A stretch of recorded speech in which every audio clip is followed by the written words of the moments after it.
Welcome to इंटेलेक्टस chemistry. मैं पुनीत दुबे आप सभी का स्वागत करता हूं। तो आज हम जनरल ऑर्गेनिक केमिस्ट्री का लास्ट टॉपिक देखेंगे, जो कि छोटा भी है और बहुत इम्पॉर्टेंट भी है, और उसका नाम है ऑर्गेनिक एसिड्स एंड बेसिस। ठीक है, तो इसका लास्ट टॉपिक जो जीओसी का होगा आज, इसमें हमारे अकॉर्डिंग तो यहाँ पे ये ऑर्गेनिक एसिड्स एंड बेस है, but in actual it is intermediate जो हमारा होता है रिएक्शन इंटरमीडिएट, जो कि मैंने पहले ही कवर कर दिया। तो उसके बारे में डिटेल मैंने लेक्चर लिए हुए हैं। उन सभी लेक्चर को मैं अपने लिंक को इस डिस्क्रिप्शन बॉक्स में दे दूंगा। प्लीज़ आप लोग वहाँ पर जाकर उसको फॉलो करें, उस वीडियो को देखें और उसको डिटेल व्यू में उसको फॉलो करें, क्वेश्चंस लगाएं। ठीक है, तो चलिए आज देखते हैं आज के वीडियो लेक्चर में हमको क्या क्या देखना है, जो कि ऑर्गेनिक एसिड्स एंड बेसिस को लेके है। तो आज हम लोग देखेंगे organic acids, then after hard and soft acids, hard and soft bases, hard nucleophile and soft nucleophile क्या होते हैं इनके बारे में जानेंगे, और ऑर्गेनिक बेसिस क्या होते हैं इनके बारे में जानेंगे। ठीक है, तो आज का वीडियो हमारा थोड़ा छोटा होगा लेकिन बहुत इंपॉर्टेंट है। ऑर्गेनिक केमिस्ट्री का एक समझ लीजिए कि बेस है, एक पिलर है, तो हर रिएक्शंस में इन्वॉल्व हो जाता है, तो बहुत इंपॉर्टेंट है। चलिए अब देखते हैं हम लोग ऑर्गेनिक केमिस्ट्री में ऑर्गेनिक एसिड्स एंड बेसिस क्या होता है। तो पहला टॉपिक होगा हमारा ऑर्गेनिक एसिड्स। तो ये हमारा एक बेसिक रिएक्शन है जिसमें एसिड को जब हम वाटर में जब डिज़ोल्व करते हैं, उसमें मिलाते हैं, तो हमको ये दो कंटेंट मिलते हैं, जो कि एक एसिड का फॉर्म होता है जो H3O+ वाटर H+ आयन के साथ कंबाइंड होकर ये H3O+ बनाता है, और ये हमारा A- एक कॉन्जुगेट बेस की तरह वीक एसिड का स्ट्रॉन्ग कॉन्जुगेट बेस ये सॉल्यूशन में प्रेजेंट होता है। तो यहाँ पे इक्विलिब्रियम कांस्टेंट जो हम लिखते हैं यहाँ पे according to law of mass of action, so it is the product of the concentration of reactant upon the product of the concentration of the reactant. Product और रिएक्टेंट का जो रेशियो होता है उसके प्रोडक्ट कॉन्सेंट्रेशन के product का, वही होता है हमारा equilibrium constant. So H3O+ concentration into the concentration of A- upon the concentration of acid into the concentration of water. Okay, so यहाँ पे एसिड कांस्टेंट जो हम लेते हैं यहाँ पे, तो ये हमारा वाटर और इक्विलिब्रियम कांस्टेंट के मल्टीप्लिकेशन के बराबर होता है। तो ये हमारा K इक्विलिब्रियम इनटू वाटर का कंसंट्रेशन जो होता है ये हमको दे देता है एसिड कांस्टेंट। तो एसिड कांस्टेंट क्या होता है H3O+ into A- upon HA। Okay, तो ये हमारा according to law of mass of action के हो गया। तो अब हम बात करेंगे Ka को लेकर, जो भी हमारी डिसीजन होगी Ka के बारे में, और उससे रिलेटेड एक टर्म आता है pKa, वो क्या होता है वो जानेंगे हम लोग। So stronger the acid having the higher Ka value. Okay, और pKa क्या होता है, pKa is equal to minus log of Ka। Okay, so in modern practice strong acid having the higher Ka value but lower pKa value। In modern science modern chemistry हम केवल pKa focus करते हैं, हर table में जो value दी जाती है वो pKa दिया जाता है, ना कि Ka। सो ओके, ठीक है, तो pKa पे हम फोकस करेंगे। जितना pKa वैल्यू कम होगा उसकी एसिडिटी उतनी ज़्यादा होगी, जिसका pKa वैल्यू जितना ज़्यादा होगा उसकी एसिडिटी कैरेक्टर उतना ही कम होगा। It means that will be basic. ठीक है, so importance of bond polarity is greater than the S character. तो एस कैरेक्टर क्या होता है, जब हम वहाँ पे single bond, double bond, multiple bond की बात करते हैं तो वहाँ पे एस कैरेक्टर की बात करते हैं। एस कैरेक्टर के अकॉर्डिंग क्या होता है, हमारे इलेक्ट्रोनेगेटिविटी हम वहाँ पे डिसाइड करते हैं। तो जैसे कि हम बॉन्ड पोलैरिटी और एस कैरेक्टर दो चीज़ें होती हैं, तो इस कंडीशन में जो हम एसिड और बेस का हम निकालते हैं कि एसिड है बेस है, तो वहाँ पे हम बॉन्ड पोलैरिटी को ज़्यादा इंपॉर्टेंस देते हैं in comparison to s character. Okay, so example में हमने वाटर लिया हुआ है, अल्कोहल लिया हुआ है, एसिटिलीन लिया हुआ है, अमोनिया लिया हुआ है, और एक एल्केन ले लिया, कोई भी एल्केन ले लेंगे। ठीक है, तो वाटर का जो हमारा एसिडिटी है वो सबसे ज़्यादा होता है, उसके बाद कोई अल्कोहल का होगा, उसके बाद एसिटिलीन का होगा, उसके बाद अमोनिया, उसके बाद हमारा एल्केन का होता है, कोई भी हाइड्रोकार्बन का। ठीक है, सैचुरेटेड हाइड्रोकार्बन का। तो ऐसा क्यों है, क्योंकि एस कैरेक्टर सबसे ज़्यादा हमारा एसिटिलीन में है, दैट इज़ 50%। ओके, और हम यहाँ पे H3O+ में देखते हैं एस कैरेक्टर हमारा H2O में, तो हमारा होता है 25%। तो ऐसा डिफरेंस क्यों है, 25% का जो हमारा एसिडिटी है वो ज़्यादा है, बट ऐसा नहीं होना चाहिए, क्योंकि वहाँ पे इलेक्ट्रोनेगेटिविटी अगर एस कैरेक्टर के अकॉर्डिंग देखते हैं तो ये होता है। बॉन्ड पोलैरिटी देखते हैं तो वाटर में बॉन्ड पोलैरिटी सबसे ज़्यादा होगी। क्यों, क्योंकि वाटर में जो दो कंस्टिट्यूएंट हैं हाइड्रोजन और ऑक्सीजन, ऑक्सीजन हमारा पीरियोडिक टेबल का सेकेंड मोस्ट इलेक्ट्रोनेगेटिव एलिमेंट होता है और हाइड्रोजन हमारा मोस्ट इलेक्ट्रोपॉजिटिव एलिमेंट होता है। तो इन दोनों के बीच में जो बॉन्ड होगा उसकी पोलैरिटी सबसे ज़्यादा होगी, ठीक है। उसी के अकॉर्डिंग हमने यहाँ पे दिया हुआ ऑक्सीजन हाइड्रोजन की बॉन्ड पोलैरिटी सबसे ज़्यादा होगी, उसके बाद ऑक्सीजन और कार्बन की होगी, उसके बाद कार्बन हाइड्रोजन की होगी, उसके बाद नाइट्रोजन हाइड्रोजन की, उसके बाद हमारा यहाँ पे कार्बन हाइड्रोजन की है, ठीक है। तो इस तरह से हम यहाँ पे बॉन्ड पोलैरिटी की जो इंपॉर्टेंस है वो एस कैरेक्टर के ऊपर डोमिनेट करता है, ठीक है। तो एसिड बेस में हम ये कॉन्सेप्ट लगाते हैं। चलिए आगे देखते हैं। Organic acids having the either acid group COOH carboxylic group और हाइड्रोक्सिल ग्रुप OH ग्रुप जो लगाते हैं। And the acidity of organic acid explain by the inductive effect, resonance effect, hyperconjugation effect या hydrogen bond, ortho effect is operative in the derivative of the benzoic acid and aniline. Benzoic acid और aniline में जो effect लगता है वो क्या क्या है? Inductive effect, resonance, hydrogen bond, ortho effect, hyper conjugation भी होगा। तो ये सारे कैरेक्टर वहाँ पे एसिडिक के कैरेक्टर को वहाँ पे एक्सप्लेन करते हैं, उसको एक्सप्लेन करने में ये हेल्प करते हैं, ठीक है। चलिए व्हाट इज़ द नेक्स्ट। अब बात करते हैं कि स्टेटमेंट दिया हुआ है resonance effect is more effective in aromatic system. जब सिस्टम हमारा एरोमेटिक होता है तो वहाँ पे इंडक्टिव इफेक्ट या हाइपर कॉन्जुगेशन इफेक्ट, तो ये चीज़ें कम आती हैं, ये रिसेसिव होती हैं, उन सब के ऊपर डोमिनेट करता है क्या? हमारा रेजोनेंस इफेक्ट, ठीक है। यहाँ पे हमने जैसे लिया हुआ है एसिटिक एसिड, इसका pKa वैल्यू 4.76 है क्योंकि यहाँ पे केवल प्लस I डोमिनेट करता है। जबकि यही बात अगर हम बेंजोइक एसिड में करते हैं तो इसका pKa वैल्यू 4.20 है और यहाँ पे प्लस R इफेक्ट डोमिनेट करता है, ठीक है। रेजोनेंस इफेक्ट डोमिनेट करता है, इसलिए यहाँ पे ये ज़्यादा एसिडिक होता है in comparison to acetic acid, ठीक है। क्यों? क्योंकि यहाँ पर रेजोनेंस हमारा ज़्यादा डोमिनेट है in comparison to inductive effect. Resonance effect जो होता है हमारा वो ज़्यादा इफेक्टिव होता है। उसी तरह से अगर हम यहाँ पे फॉर्मिक एसिड लेते हैं, फॉर्मिक एसिड 6.35 है, मतलब ये थोड़ा बेसिक है, यहाँ पे कोई इफेक्ट नहीं लग रहा है, इसलिए यहाँ पे ये लेस एसिडिक हो जाता है, ठीक है। नेक्स्ट देखते हैं ऑर्थो इफेक्ट। बहुत इंपॉर्टेंट इफेक्ट है यहाँ पे, ये बहुत इंपॉर्टेंट है, एग्जाम में पूछा जाता है। क्या होता है ये? When hydroxyl group या methoxyl group present at the meta position of benzoic acid, it will cause the electron withdrawing effect, ठीक है। क्योंकि ऑर्थो या हाइड्रोक्सिल ग्रुप या मेथॉक्सी ग्रुप जो हमारा होता है वहाँ पे केवल -I इफेक्ट शो करेगा। -I इफेक्ट मतलब कि इलेक्ट्रॉन विड्रॉइंग इफेक्ट लगाएगा, वो भी मेटा पोजिशन पे। अगर ये हमारा जो मेथॉक्सी या हाइड्रोक्सिल ग्रुप है ऑर्थो या पैरा पे होता तो वहाँ पे रेजोनेंस इफेक्ट शो करता। तो यहाँ पे हम ऑर्थो की बात कर रहे हैं तो ऑर्थो को थोड़ा हम किनारे रख के पैरा की बात कर लेते हैं। और जब यही ग्रुप हमारा एसिड को, जब हम इलेक्ट्रॉन विड्रॉइंग ग्रुप इफेक्ट करता है तो यहाँ पे एसिड को स्ट्रेंथनिंग कर रहा है, क्योंकि वहाँ से इलेक्ट्रॉन को निकाल रहा है, उसकी एसिडिक कैरेक्टर को इंक्रीज कर रहा है, ठीक है। किसकी वजह से? -I इफेक्ट से, जो बता दिया हमने। But same group when present at the para position it will cause the electron donating effect by the resonance effect acid weakening, क्योंकि उस सिस्टम में ये अपना इलेक्ट्रॉन और डोमिनेट कर रहा है, उसको डोनेट कर रहा है, तो वहाँ पे रेजोनेंस इफेक्ट डोमिनेंसी की वजह से इलेक्ट्रॉन का डेंसिटी जो होता है वो बढ़ जाता है, इसलिए वहाँ पे एसिडिक कैरेक्टर कम होके बेसिक कैरेक्टर बढ़ने लगता है, ठीक है। तो रेजोनेंस इफेक्ट कॉज करता है यहाँ पे which is dominated over the inductive effect. किसकी बात हुई? पैरा पे और मेटा का कंपैरिजन हमने कर दिया, ठीक है। In case of ortho substituted benzoic acid do not fit into this pattern set by the Meta and para position. वहाँ पे एक अलग ही इफेक्ट लगता है जिसको हम बोलते हैं ऑर्थो इफेक्ट। क्या होता है वो इफेक्ट? क्योंकि जो यहाँ पे पैटर्न सेट किया गया है मेटा पोजीशन या पैरा पोजीशन पे बैठने वाले के लिए, ऑर्थो पोजीशन वाला उस पैटर्न को फॉलो नहीं करता। तो क्या फॉलो करता है वो देख लेते हैं, आइए। In case of ortho substituted benzoic acid nearly all ortho substituent on benzoic acid always increases the acidic strength.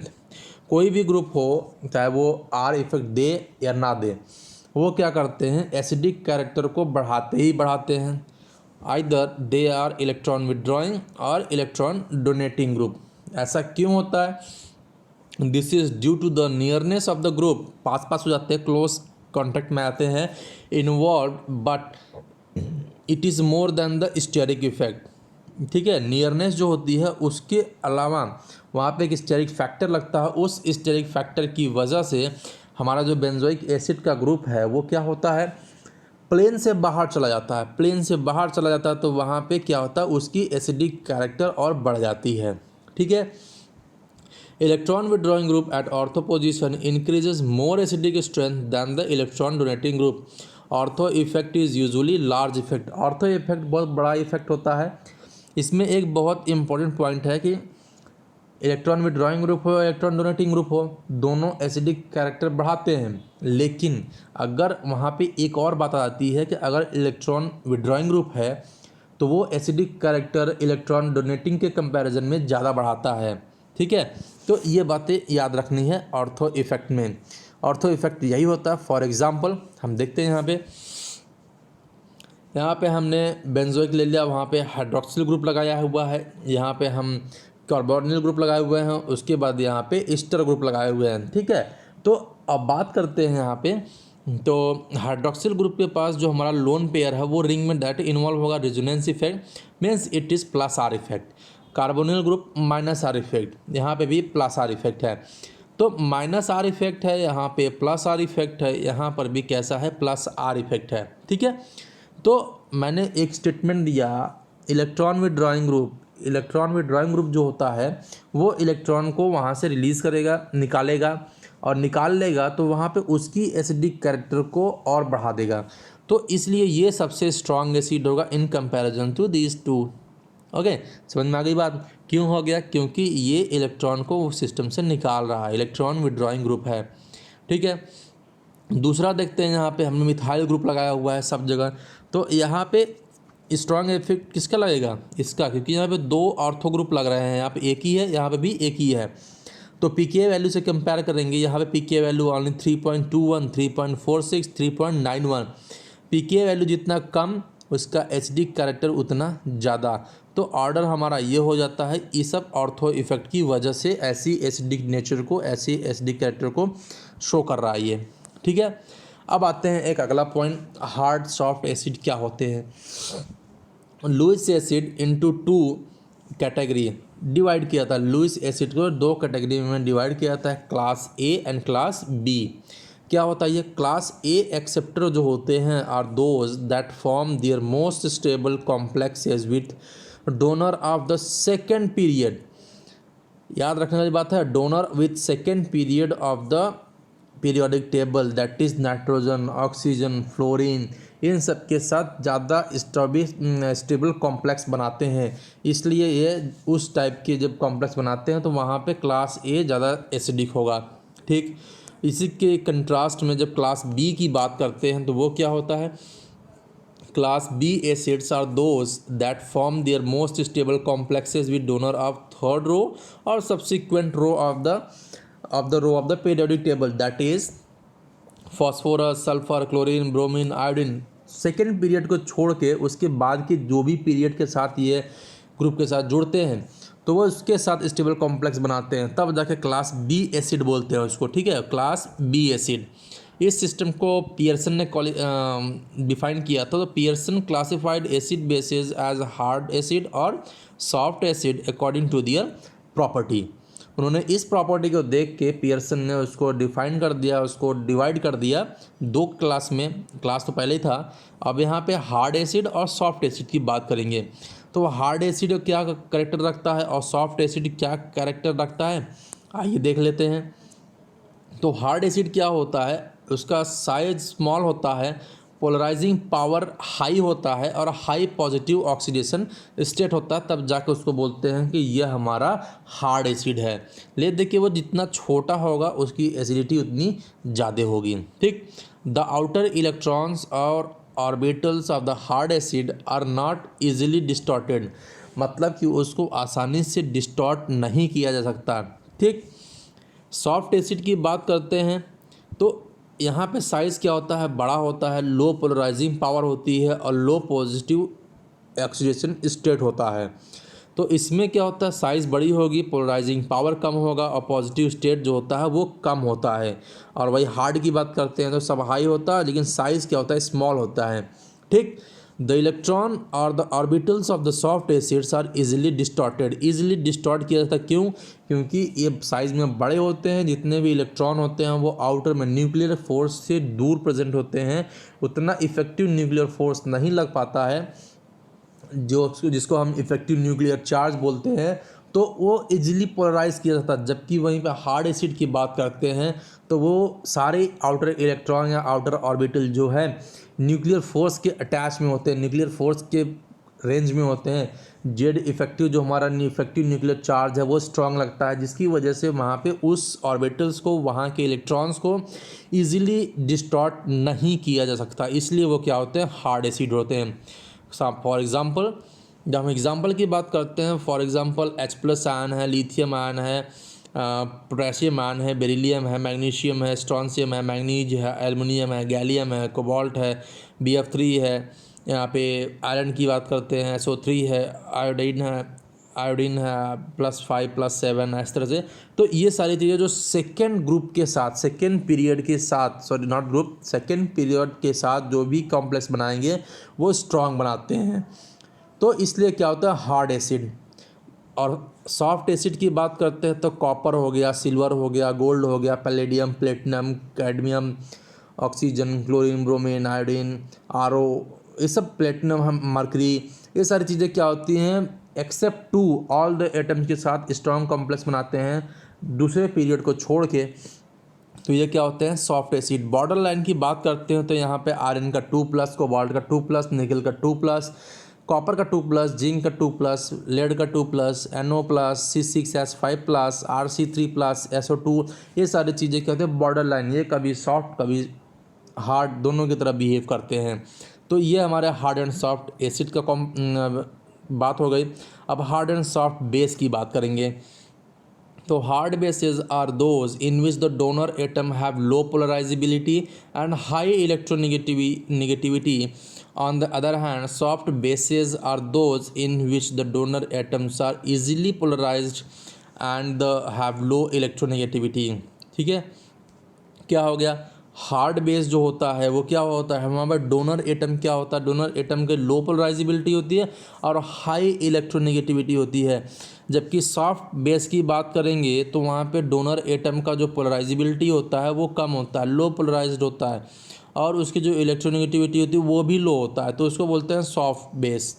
ठीक है, in the group of the periodic table softness of the Lewis bases increases with increasing the size of the donor atom. तो जो हमारा softness है, जितना छोटा होगा उतना हार्ड होगा, जितना बड़ा होगा उतना सॉफ्ट होगा। मतलब कि ग्रुप में जब हम नीचे जाते जाएंगे तो साइज़ बढ़ती जाएगी तो उसकी सॉफ्टनेस बढ़ती जाएगी उस बेस की। दस the fluoride ion is the hardest base while iodide ion is the softest base in the halide periodic table halide group. ठीक है, तो यहाँ पे हम बात कर लिए जितना छोटा size, like fluoride is the hardest base and iodide is the softest base, क्योंकि उस ग्रुप में फ्लोरीन सबसे छोटा है और आयोडीन सबसे बड़ा है। ठीक, फॉर एग्जाम्पल देख लेते हैं। यहाँ पे हार्ड बेस में H2O आते हैं, OH- है, F- है, CH3COO- है, SO4- है, SO4 है, क्लोरीन है, क्लोराइड हो गया, कार्बोनेट हो गया, नाइट्रेट हो गया, RNO+, RO+, N2H4 हो गया, NH3 हो गया। ये सब हमारे हार्ड बेस होते हैं कि जो भी साइज़ है छोटी है तो हार्ड बेस है।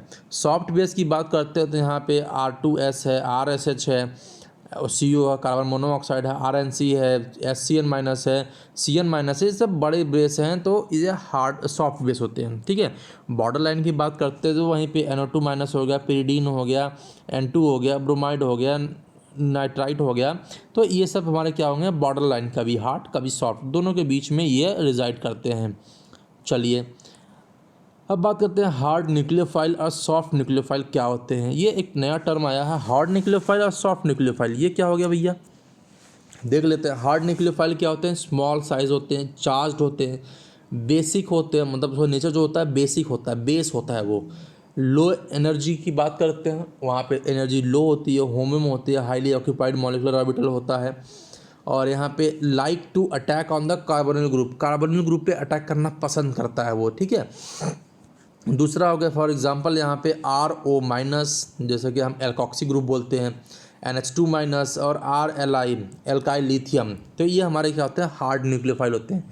सॉफ्ट न्यूक्लियोफाइल की बात करते हैं तो वो साइज़ में बड़े होते हैं, न्यूट्रल होते हैं और बेसिक नहीं होते हैं, मतलब कि नॉर्मल होता है, स्ट्रॉन्ग एसिड हो सकता है। ठीक है, तो अब यहाँ बात करते हैं हाई एनर्जी होता है। हाईली ऑक्यूपाइड मॉलिक्यूलर ऑर्बिटल में होमो का हाई एनर्जी होता है, जबकि हार्ड में होमो का लो एनर्जी होता है। Like to attack on the saturated carbon, saturated carbon के ऊपर अटैक करना ये पसंद करते हैं। For example RS minus, iodide minus, I minus जिसको आयोडाइड बोलते हैं, R3P बोलते हैं इसको, ट्राई अल्काइल फॉस्फीन बोलते हैं। तो ये हमारे हार्ड न्यूक्लियोफाइल और सॉफ्ट न्यूक्लियोफाइल हो गए। इनके कैरेक्टर जो शो करते हैं, इनका जो फिजिकल प्रॉपर्टी होता है उसके अकॉर्डिंग इसको बांटा गया है। ठीक है, अब देखते हैं ऑर्गेनिक बेसिस क्या होते हैं। So strong bases having the higher Kb value and lower pKb value like that in acid. Acid में क्या था, strong acid high K value था, लो pK वैल्यू था। वहीं पे बेस की बात करते हैं तो हाई Kb वैल्यू है, लो pKb वैल्यू है। ठीक है, when methyl group is attach to the nitrogen, तो यहाँ पे हम एमीन की बात करेंगे तो secondary amine will be more basic than primary than tertiary than ammonia. ठीक है, ये हमारा बेसिक स्ट्रेंथ की बात हो गई। वहीं उसकी मिथाइल की जगह पे अगर हम इथाइल ग्रुप लगाते हैं तब क्या होता है, attach to the nitrogen group than secondary than after tertiary than primary than ammonia. फ़र्क कहाँ पे आ गया, सेकेंड और थर्ड पोजीशन में डिफरेंस आ गया। मेथिल ग्रुप में प्राइमरी हमारा टर्शरी से ज़्यादा बेसिक होता है, जबकि एथिल ग्रुप में टर्शरी हमारे प्राइमरी से ज़्यादा बेसिक हो जाता है। ठीक है, तो ये ट्रेंड है, याद रखना है हमको। उसके बाद बेस में जो हमारा ऑर्थो इफेक्ट होता है वो क्या होता है, ortho effect is effective in derivative of the aniline in ortho substituted aniline basicity decreases. जहाँ पे ऑर्थो इफेक्ट लगेगा, एसिडिक कैरेक्टर तो बढ़ रहा था लेकिन बेसिक कैरेक्टर घटेगा। ठीक है, एनिलीन में जब लगता है तो बेसिक कैरेक्टर को ऑर्थो इफेक्ट के द्वारा वो घटा देता है। फॉर एग्जांपल एनिलीन लिया हुआ है, एनिलीन में हमने एक मिथाइल ग्रुप ऑर्थो पर लगा दिया, दूसरा एनिलीन में हमने मेटा पोजीशन पर लगा दिया, तीसरे में हमने पैरा पर लगा दिया। अब बेसिक कैरेक्टर की बात करते हो तो यहाँ पे I भी लग रहा है, R भी लग रहा है और ऑर्थो भी लग रहा है। यहाँ पे केवल I लग रहा है और R लग रहा है। ठीक है, यहाँ पे I और R लग रहा है, यहाँ पे केवल R लग रहा है। तो अब बेसिक ऑर्डर देना होगा, चौथा हमारा सबसे ज़्यादा बेसिक होगा, उसके बाद तीसरा, उसके बाद पहला, उसके बाद दूसरा। दूसरा सबसे कम बेसिक है, क्यों, क्योंकि यहाँ पे ऑर्थो इफेक्ट लग रहा है और ऑर्थो इफेक्ट जब बेस में लगता है तो बेसिक नेचर को कम करता है, डिक्रीज़ करता है। जब यही ऑर्थो इफेक्ट जब एसिड में लगता है तब वहाँ पे एसिडिक कैरेक्टर को बढ़ाता है, एसिडिक स्ट्रेंथ को बढ़ाता है। तो दोनों एक दूसरे के एंटागोनिस्टिक हैं, एक दूसरे के अपोजिट में है। याद रखना आसान होगा, याद रखना है पॉइंट हो। ठीक है, आइए नेक्स्ट देखते हैं, हम एक और कंपैरिजन देख लेते हैं। यहाँ पे एनिलीन लिया हुआ है, यहाँ पे N सब्सटीट्यूटेड में एल्काइल ग्रुप लिया हुआ है, एमीन सेकेंडरी एमीन है, यहाँ पे टर्शरी एमीन। अब बात करते हैं बेसिक स्ट्रेंथ की, तो ये सबसे ज़्यादा बेसिक होगा। क्यों, क्योंकि प्लेनर मॉलिक्यूल है, स्टेरिक इफेक्ट लग रहा है। Steric effect not applicable in 2D में स्टेरिक एप्लीकेशन नहीं लगता है। So have a pair of conjugation. ठीक है, पेयर ऑफ कॉन्जुगेशन होगा, बेसिक स्ट्रेंथ इसकी सबसे ज़्यादा होगी, उसके बाद दूसरे की होगी, उसके बाद पहले की होगी। मतलब tertiary more basic than secondary than primary. ठीक है, तो ये हमारा था पूरा overall organic acid, organic bases के बारे में। तो आज का लेक्चर वीडियो हमारा यहीं समाप्त होता है। वीडियो पसंद आई हो तो वीडियो को लाइक करें, शेयर करें और सब्सक्राइब करें और बेल आइकन को जरूर से हिट करें ताकि हर वीडियो का नोटिफिकेशन आप तक पहुंच सके। और आपका जो भी क्वेरी हो, जो भी प्रॉब्लम हो, आप कमेंट बॉक्स में ड्रॉप कर दें, हम उसको रिजॉल्व करेंगे। और मैं लिंक जरूर शेयर कर दूंगा रिएक्शन इंटरमीडिएट्स का, सारे रिएक्शन इंटरमीडिएट्स के लिंक दे दूंगा आप डिस्क्रिप्शन बॉक्स में, आप वहाँ पे जाएं, उसको पढ़ें, प्लीज़ उसको फॉलो करें। ठीक है, तब तक के लिए thank you, have a good day.